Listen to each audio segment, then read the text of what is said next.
llenarte de soledad, sino contigo misma. De niño, entre las pobres guaridas de la tierra, quieto en el ángulo oscuro, buscaba en ti, encendida guirnalda, mis auroras futuras y furtivos nocturnos, y en ti los vislumbraba, naturales y exactos, también libres y fieles, a semejanza mía, a semejanza tuya, eterna soledad. Me perdí luego por la tierra injusta, como quien busca amigos o ignorados amantes.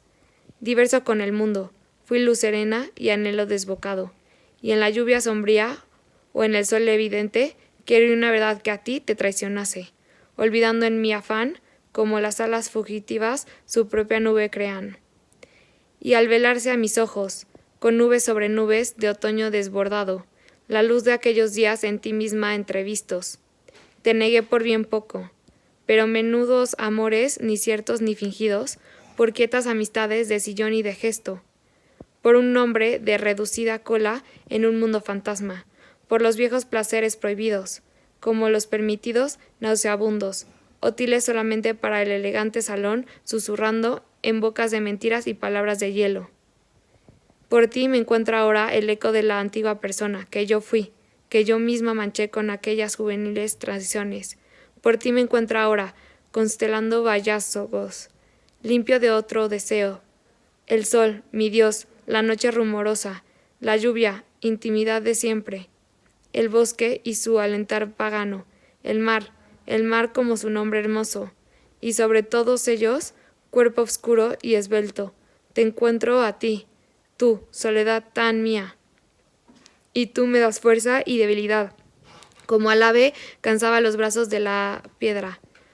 Acodando el balcón, miro insaciable el oleaje, oigo sus oscuras imprecaciones, contemplo sus blancas caricias, y erguido desde cuna vigilante, soy en la noche un diamante que gira advirtiendo a los hombres, por quienes vivo, aun cuando no los vea, y así, lejos de ellos, ya olvidados sus nombres, los amo en muchedumbres, roncas y violentas como el mar, mi morada, puras ante la espera de una revolución ardiente, o rendidas y dóciles, como el mar sabe serlo, cuando te toca la hora de reposo que su fuerza conquista. Y tú, verdad solitaria, transparente pasión, mi soledad de siempre, eres inmenso abrazo, el sol, el mar, la oscuridad, la estepa, el hombre y su deseo, la areada muchedumbre. ¿Quién son sino tú misma? Por ti, mi soledad, los busqué un día.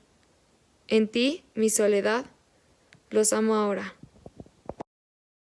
El soliloquio del farero es uno de los poemas que están recopilados en primera versión de La realidad y el deseo, escrito por Luis Cernuda Bidón, tal y como apareció en la edición de 1936. Para los críticos, cierra el llamado primer periodo poético y viene a ser como un resumen de todo lo manifestado anteriormente: el amor, la desilusión, la frustración, la belleza, la crítica del medio social. Sus poemas en general son muy largos, son apasionados y se percibe en ellos sobre todo en la descripción de la belleza, una tendencia clasicista que no es nueva en él. Pero, ¿quién era Luis Cernuda? Luis Cernuda Bidón era un poeta y ensayista español, miembro de la generación de 1927, cuyo trabajo expresa el abismo entre lo que se desea y lo que se puede lograr. Nació en Sevilla, España, el 21 de septiembre de 1902, hijo de un padre militar, que lo educó de forma autoritaria en un ambiente de rígidos e intransigentes principios. Pasó una infancia feliz, protegido por sus dos hermanos mayores. En su adolescencia descubrió su condición de homosexual. En 1925, Cernuda se licenció en Derecho por la Universidad de Sevilla y publicó varios poemas. En 1927 se publicó su colección Perfil del aire. En 1928, tras la muerte de su madre, se trasladó por breve tiempo a Málaga y de ahí pasó a Madrid, donde entró en contacto con los ambientes literarios. Pasó un año como lector de español en la Universidad de Toulouse y en 1929 regresó a Madrid. Colecciones posteriores de poemas especialmente Los placeres prohibidos, publicado en 1931, fueron influenciados por el surrealismo e indican una creciente amargura hacia la vida, influenciada por su orientación homosexual. Todos sus poemas se recogieron en La realidad y el deseo, que se amplió y reeditó con frecuencia. La Guerra Civil Española, que duró de 1936 a 1939, supuso un tajo en la vida del país y también, individualmente, en la de todos los españoles.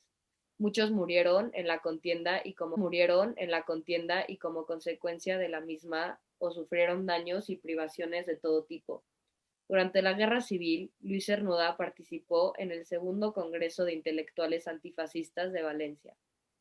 En 1938 aprovechó para dejar su país y no regresar más a España.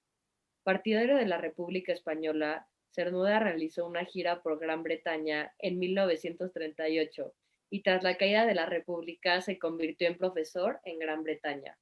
En 1947, en mitad de esta guerra, Luis Cernuda salió de su país, se marchó a Estados Unidos, donde trabajó como profesor y donde permaneció hasta 1952, año en el que decidió visitar México y establecerse ahí. Publicó críticas de poetas anteriores y colecciones de poemas usando mitos clásicos y mexicanos como referencia. Todos sus poemas aparecieron en la edición final de Realidad y Deseo, publicada póstumamente en 1964. Una antología en inglés de su trabajo, La poesía de Luis Cernuda, fue publicada en 1971, poco después de su muerte, que fue en la Ciudad de México el 5 de noviembre de 1963, poco después de cumplir los 60 años. La poesía de Cernuda recuerda a la de los románticos por su actitud apasionada y su espíritu eternamente insatisfecho. Su poesía podría emparentarse con la del poeta español Gustavo Adolfo Bécquer. La poesía de Cernuda refleja una variedad de temas y corrientes. No obstante, tiene un tema central: la soledad y la tristeza, el sufrimiento y la incomprensión. El poeta se lamenta de lo difícil que le resulta al hombre alcanzar sus sueños, como si la vida real se empeñase en alejar al ser humano de lo que más desea. Pero en vez de entregarse a la resignación, el poeta solitario y amargado ataca, a veces sin piedad, a los que le marginan y le impiden cumplir sus deseos, las instituciones, las normas morales, donde se apoya la sociedad tradicional, la familia, los gobiernos, etc. La realidad y el deseo describe el mito de la existencia de Luis Cernuda, el cual era el intento por conferirle a la vida un valor trascendente, una finalidad, todo esto que podría conseguir si la realidad y el deseo fueran unificados más allá del flujo inexorable del tiempo. Porque lo que agota la vida de Luis Cernuda, el protagonista ideal de la realidad y el deseo, es el intento de obtener un Edén, un mundo privado, o como ha llamado Derek Harris, el jardín escondido, donde la armonía del deseo y la realidad, al llevarse a cabo, confieran al poeta, a falta de una auténtica eternidad, la ilusión de lo eterno. Sentir el tiempo como presente eterno, participando del tiempo originado y sagrado, mítico de los orígenes.